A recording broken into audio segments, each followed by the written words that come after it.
Siavosh Ghazi en direct de Téhéran. Merci beaucoup Siavosh pour ces toutes dernières précisions. Votre édition spéciale évidemment se poursuit sur BFM TV avec Thierry Arnaud, Général Pellistrandi, Jérôme Clèche. Nous sommes également avec Aïda Tavakoli et Amiral Richard Villemot-Roussel. Bonsoir à tous les cinq. Bonsoir. Nous serons avec nos équipes un peu partout sur le terrain évidemment et nous allons passer du temps sur ces images qui nous parviennent ce soir de Téhéran en Iran où il y a eu de puissantes explosions qui ont été décrites, expliquées par Siavosh Ghazi. On a appris un peu plus tôt, Jérôme Clèche, que les B-2, les fameux bombardiers B-2 américains, étaient aussi en route pour l'Iran pour intervenir sur le terrain iranien. Est-ce qu'il peut y avoir un lien entre ces deux informations? Est-ce que précisément ce sont des frappes, des B-2 qui sont menées en ce moment sur Téhéran? Merci beaucoup Antoine Eulard en direct de Washington. On reviendra sur cette information. Ces Marines iraient-ils sur l'île de Karg ou iraient-ils tout simplement dans le détroit d'Ormuz pour essayer de le débloquer, permettre la navigation des pétroliers dans ce golfe persique? Et par quels moyens le ferait-il? On va évidemment répondre à toutes ces questions. On se rendra aussi du côté de Téhéran. Vous l'avez vu, il y a encore des explosions en cours dans la ville de Téhéran, en Iran. Toutes les dernières informations évidemment à suivre dans un instant pour cette édition spéciale. À tout de suite. Il est 20h22, notre édition spéciale se poursuit. Aucun scénario de riposte n'est élaboré et il n'y a pas de raison que la position de la France change. C'est le message d'Emmanuel Macron.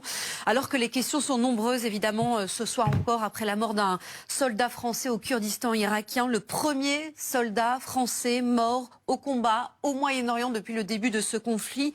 Il s'agit évidemment de cet homme, l'adjudant-chef Arnaud Frion, 42 ans, mort pour la France. Avant d'entendre Emmanuel Macron, on va aller sur place, au Kurdistan irakien, à Erbil, retrouver Maxime Brandstetter. Bonsoir Maxime. Ce que l'on sait ce soir, c'est qu'il y a eu des échanges entre le président français et le président irakien, qui a d'ailleurs annoncé, le président irakien, que des mesures seraient prises pour qu'une telle chose ne se reproduise pas.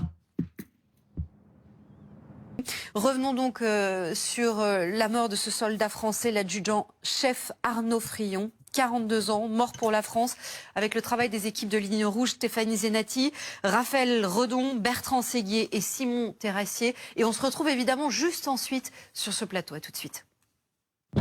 On va revenir sur ce qui est sûrement quand même un tournant pour la France aujourd'hui, même si la France, on le dit et on le répète, c'est ce que dit le président de la République, est dans une posture défensive.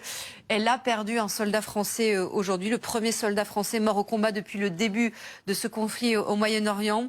C'est l'adjudant, je ne vais pas réussir à le dire, l'adjudant-chef Arnaud Frion, 42 ans, qui est donc mort pour la France. 6 autres soldats français ont été blessés. Ils sont en train d'être rapatriés vers la France. Information donnée par le général Pellistrandi. On va revenir évidemment sur les faits, ce qui s'est passé grâce au travail des équipes de Ligne Rouge, Stéphanie Zenati, Raphaël Redon, Bertrand Séguier, Manuel Abronne. Et on en parle ensuite évidemment sur ce plateau. À tout de suite.